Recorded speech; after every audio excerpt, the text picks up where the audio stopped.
What's the latest on the wildfire situation in Indonesia? Amid the sweltering heat and haze of central Kalimantan province, a crisis unfolds. Firefighters, battling against a relentless force, are facing extreme weather conditions, intensified by the El Niño phenomenon.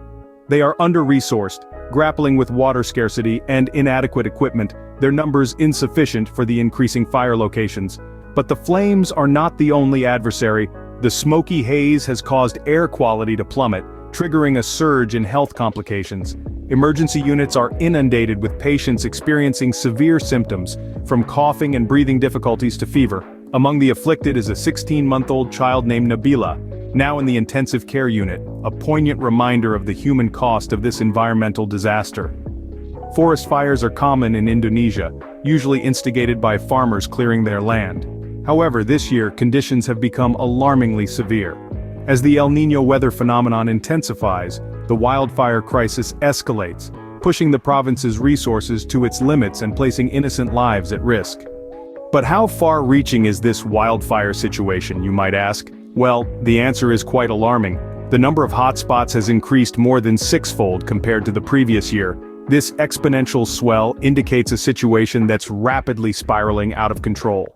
Despite these staggering figures, the Environment Ministry of Indonesia is in denial. They insist that the smoke from these wildfires isn't spreading to other countries. This claim, however, stands in stark contrast to the concerns raised by Malaysia, who attribute their deteriorating air quality to the fires in Indonesia. Moreover, satellite images reveal the existence of hotspots in Malaysia as well, further complicating the situation. Environmental groups are raising their voices in response to this crisis. They criticize the government's approach, calling it ineffective and insufficient. They believe that more preventative measures are urgently needed to curb this escalating situation. The crisis doesn't end at Indonesia's borders, it has potential international implications. This is a stark reminder that our actions, or lack thereof, can have far-reaching effects that extend beyond our immediate environment. So, what's being done to address this situation?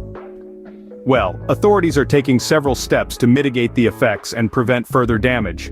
One of the primary strategies is the restoration of damaged peatlands, which will help curb the fiery onslaught on the environment.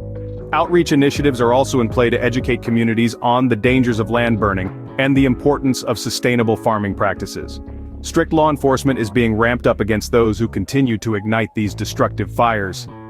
In areas severely affected like Sumatra and Borneo, authorities are reducing school hours and even reintroducing online learning to keep children safe. Another critical aspect of the response is the health sector.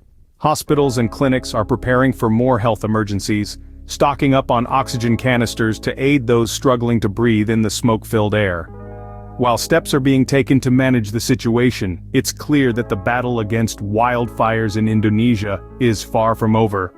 The fight continues, and the hope is that these combined efforts will help turn the tide against this environmental crisis.